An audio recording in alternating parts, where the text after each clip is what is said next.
Hey guys, how's it going and welcome to the Midnight Channel. And today we're gonna be doing the Xbox conference just happened, the Xbox Inside Xbox whatever for Series X. So this is truly the first few games that we see that are coming out for the system, and I was very interested to see what we were gonna see. I honestly didn't have any particular expectations. I'm a PC player. I'm not really thinking of buying an Xbox Series X, but I'm always really interested to see what games are going out next because again, that's kind of like what. But we're about, the games and everything. So whatever games come on the Xbox, it's probably gonna come on the PC. So very excited to see what's gonna happen here. And honestly, when I saw when I was seeing the announcement and everything, I didn't know what to expect here. So some of these came out of really expecting something very different, and I wasn't disappointed per se, but I was definitely very intrigued with a lot of these titles because all of these are third-party titles that are coming on the Xbox and possibly on other systems. So it was kind of like almost like a very redundant, interesting kind of way to present this. I expected to see some first-party titles, but we didn't see any of this. Apparently, this is coming out in June. But let's go ahead and talk about this. So the first one that we saw was Bright Infinite Memory. Now, this is not a new game per se. It's been out on the PC for quite some time as a beta, I think. I actually played this quite a bit of times. The gameplay is very interesting, something between a hack and slash and a shooter game with telekinesis and other abilities. It definitely is something unique in its own way, like very kind of different kind of game. It looks really good, and apparently it does take advantage of the new stuff that they did for the Xbox. So definitely something to look forward to. Some games that I really didn't care much for, like Scorn and Dirt 5, they're not my kind of games, so I'm sorry, they're not really games that I'm looking interested into. Next up, one game that I am interested into is gonna be Vampire the Masquerade Bloodlines 2. I'll be honest with you, the trailer didn't look particularly good. It looked okay, but graphically speaking, it didn't look really next gen or anything like that. I know this game is supposed to come out on the Xbox One on PS4, so I don't really expect like next gen level of graphics or anything. Obviously, this game is more about story and everything like that, and characters, so I'm interested on that, but this trailer didn't look really interesting in that end. Even though I am interested in the game, this particular trailer we saw wasn't particularly interested.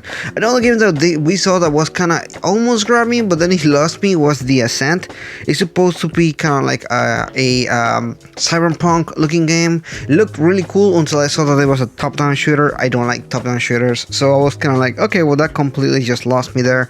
Another game here that we kind of saw into and everything that I was kind of like, wow, this looks pretty cool, but then when it's some works, kind of like, okay, well, this is not particularly what I was looking into. Is The Medium. Is supposed to be a psychological horror game. Again, pretty interesting stuff, and not particularly something that I was kind of like very into or anything, but I was like, I like horror games. I'm interested to see what you can have next and everything.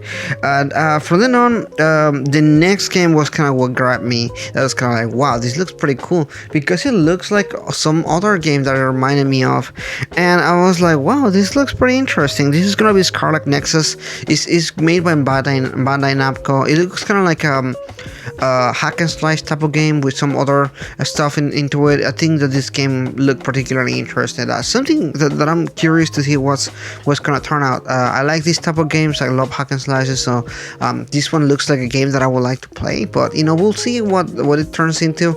Definitely interested as far as what the game could be and everything. Next, I was really surprised because we get to see Yakuza 7 in it, and I was like, wow, Yakuza. I'm very surprised because this was 2 Japanese titles in a row with the Xbox. Now, if you kind of been on Xbox and been to kind of like the scene, Xbox and Japanese market doesn't really mix together. They barely do anything, and it usually doesn't do well. In fact, Xbox is the worst sold console in Japan. So to see them putting all this Japanese title, it looks like Xbox is aware of this, and they're really trying to change that fix. I'm interested to see, especially if somebody like me that plays a lot of JRPGs, if they're gonna look into getting some of those JRPGs into the Xbox sphere. I will be particularly curious as far as what they're gonna do with that, because it's definitely a really big market in the West, of course, in Japan as well. So I'm curious to see what this is gonna come out, if there's anything that is gonna come out of it and everything. And from then on, just a couple different titles that I didn't really care much for it. A new teaser for a game with the Silent Hills director that was kind of talked about earlier. And then I guess the biggest thing was obviously we were going to see some gameplay for Valhalla. Assassin's Creed, which apparently we did, but I didn't kind of see it because it doesn't really, it's not really exemplary. It's more kind of like we saw the gameplay but not really kind of thing. You can see it here, but I was very disappointed to see this kind of gameplay because I wanted to see full gameplay, like you're holding a controller, you're playing the actual game kind of gameplay. We really didn't get to see that here. It's kind of a little bit unfortunate because I had my expectation after right here when it comes to this, and they were not really met on the side. I'm still really excited for Valhalla, and I just think that this was a very poorly constructed a trailer for Valhalla, because we were kind of already seeing this kind of stuff. We just want to see the gameplay and everything. So still looks pretty good, still very excited to the game, just wanted to see some gameplay, which we didn't. Overall, I think this presentation was very interesting and not really good marketed when it comes to kind of what to expect for the system. I think a lot of people were expecting some stuff that weren't here or anything like that. I particularly was thinking that we were gonna get more of that Xbox first party titles, or maybe second party, which is all the studios that do games especially for Xbox and everything. We really didn't get to see this here.